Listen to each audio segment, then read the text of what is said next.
This is Clown's roulette table redstone. The same one I rigged in this video, but instead of rigging it, I'm going to show you how to build it. This works exactly like you'd expect. Press this button, the lights will spin around. Press one of these levers, it will stop on the corresponding color. Now, obviously, the redstone is pretty big, so I compacted it down a lot. Today, I'm going to be showing you how to build a contraption that ClownPierce used to get 20 plus hearts on the Lifesteal SMP. But this has the same functionality. If you go ahead and click this button here, it'll start to go around in sequential order, lighting up each individual light. But say if you wanted to land on a red, then you go ahead and press that lever there, and it will stop on red. These are all of the items that you're going to need to build this. Now, obviously, you're going to need a lot more observers and a lot more lamps if you want to make bigger lights. Start off by placing a ring of pistons exactly like this. Then add a support block 1 block away from the pistons themselves. Finally, place observers facing down in the gaps between the pistons and the block. Now you can remove the support blocks. These lights are a little complicated, but to start off, place 2 observers facing upwards just 1 block away from the piston. Then place 1 lamp on top. To make the light bigger, all you have to do is place more observers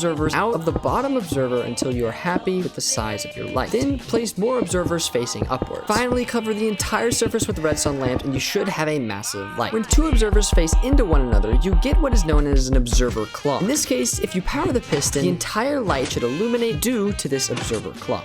Then just repeat this for all pistons. Next is the green circuit. This is a pretty easy circuit. First, place 6 repeaters in this pattern, all set to 4 ticks. Then place redstone dust like this, and finally connect all the redstone dust with repeaters set to 4 ticks. Now just do this for all 4 sides. It's finally time to connect up everything. Go to any one of the green circuits and find the rightmost piece of redstone dust. Then place 2 redstone dust, a block, and a repeater. And then place another redstone dust and 3 more repeaters going into another redstone dust. Make sure the bottom 2 repeaters are set to 4 ticks and the upper one is set to 3 ticks. Then to connect the next green circuit, it's a bit different. You have to place 3 redstone repeaters, 2 set to 4 ticks and the top set to 3 ticks. And then place 4 pieces of redstone dust in an L shape, and finally add a block and a repeater. Then it's just the same as the first connection. 2 dust, 1 block, repeater, dust, 3 redstone repeaters, and finally another dust. And it's the same as the second connection. 3 redstone repeaters, 4 dust in an L shape, a block, and a repeater. And after all is said and done, you should have something that looks like this. This part is kind of hard to understand, so just pause when you need to. Go to one of the corners that has 2 redstone dust at the beginning like this. Once you found it, follow closely. Place 2 blocks here, add a lever to the bottommost block, add a redstone torch here, then place a repeater facing into this repeater. Add 2 more repeaters right here facing to the left. Add 1 redstone dust connecting the second repeater, and place a sticky piston facing upward with the block on top. This creates what is known as a rising edge monostable circuit. This converts a long pulse into a very short one and can be used to create a T flip-flop. Add a redstone repeater facing into this piston. Place a dust and 2 repeaters going into the first block we placed. Then place a sticky piston facing towards the left with the redstone block on its face. Finally, add a redstone repeater and repeat the same steps for the adjacent or diagonal corner.